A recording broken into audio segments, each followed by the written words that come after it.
Hello everyone, so how are you all? Once again this is Viral Shah from triple I. एक बार फिर से आप लोगों का स्वागत है on this wonderful YouTube channel and wonderful export import business. Hashtag ask triple I के अंदर हम लोग ट्राई करते हैं आपकी सारी कमेंट्स के अंदर जितने भी क्वेश्चंस आए हैं उनका आंसर देने के लिए, and we are more than happy to answer already. वहां पे 280 प्लस आंसर्स, 280 प्लस वीडियोस हम लोग ऑलरेडी बना चुके हैं and we are working on that. अभी भी बहुत सारे क्वेश्चंस है, बहुत सारी क्वेरीज है जिसको हम लोग आंसर कर रहे हैं। आज के सवाल की बात करें तो कैफ शेख करके है हमारे व्यूअर जिन्होंने क्वेश्चन किया हुआ है कि अगर हम कोई चीज इंपोर्ट करते हैं, अगर कोई भी गुड्स हम लोग इंपोर्ट करते हैं तो उस टाइम के ऊपर क्या हम लोगों को जीएसटी भरना पड़ता है या उस टाइम के ऊपर हमारा कस्टम क्लियरेंस होगा, राइट? सो कैफ जी, सबसे पहले तो thank you very much for asking this question. बहुत सिंपल सा क्वेश्चन है but it plays a major role to understand कि जब भी हम लोग कोई भी चीज इंपोर्ट करते हैं तो डेफिनेटली हमारे टैक्सेशन के हिसाब से या किसी भी कंट्री के टैक्सेशन के हिसाब से मोस्ट ऑफ द टाइम वहां पे टैक्स लगता ही लगता है and that has to be paid. अगर हमारी कंट्री की बात करें, इंडिया के अंदर अगर कोई भी चीज इंपोर्ट होती है तो आईजीएसटी भरना पड़ता है, right? And it can be, मतलब जो भी आपका प्रोडक्ट है उसके हिसाब से 5%, 12%, 18% जो भी हो सकता है वहां पे आपको भरना पड़ेगा विथ इंपोर्ट ड्यूटी। जो बेसिक आपकी इंपोर्ट ड्यूटी होती है, साथ साथ आपको आईजीएसटी भी भरना पड़ेगा। उसके बाद ही आपका प्रोडक्ट कस्टम में से क्लियरेंस होके, या and custom clearance is also mandatory. मतलब कोई भी चीज होती है दो बार, कोई भी प्रोडक्ट का दो बार कस्टम क्लियरेंस होता है, at the time of export in the exporting country and दोबारा at the time of import in the importing countries. दोनों बार कस्टम क्लियरेंस होता है और कस्टम क्लियरेंस होने के बाद ही आपका कार्गो रिलीज होकर पोर्ट अथॉरिटी से या आपका जो भी शिपिंग कंपनीज होगा उससे आप रिलीज करवा के आप उसको डोमेस्टिक मार्केट में लोकल ट्रांसपोर्टेशन के थ्रू अपने वेयरहाउस पे या जहां पे गोडाउन पे आपको लेके जाना है आप उसको लेके जा सकते हो। सो दोनों चीज कंपलसरी है, कस्टम क्लियरेंस भी होगा एज वेल एज आपको आईजीएसटी भी भरना पड़ेगा।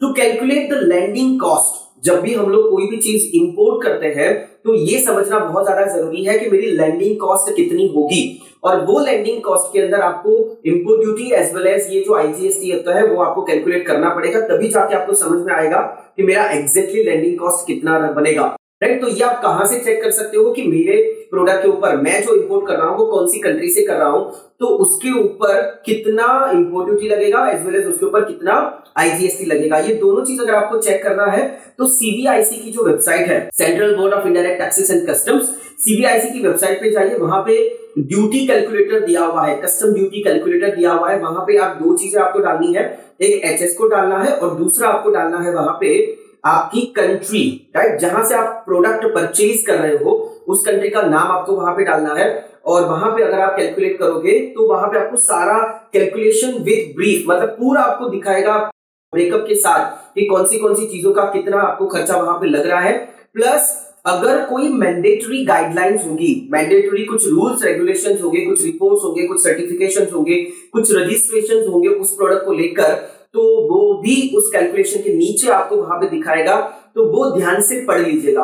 बिकॉज इंपोर्ट के अंदर most of the time what we have observe कि लोगों को ये पता नहीं होता है कि मुझे क्या क्या रजिस्ट्रेशन करवाने पड़ेंगे या मेरे क्या कंपलसरी रूल्स रेगुलेशंस है जो मुझे फॉलो करने पड़ेंगे, क्या डॉक्यूमेंट्स मुझे मंगवाने पड़ेंगे फ्रॉम द सेलर साइड, और कितना ड्यूटी मेरा लग रहा है, कितना मेरा जीएसटी लग रहा है। ये सारी चीजों को न जानते हुए लोग इंपोर्ट कर लेते हैं, फिर उसके बाद कस्टम में कार्गो फंस जाता है, डेमरेजेस के चार्जेस बढ़ने शुरू हो जाते हैं, डेमरेजेस डिटेंशन के चार्जेस बढ़ने शुरू हो जाते हैं और बाद में उनका प्रॉफिट लॉस में कन्वर्ट हो जाता है और at the end of the day पूरा ट्रांजैक्शन फेल हो जाता है। तो ये छोटी छोटी चीजें हैं but it plays a major role.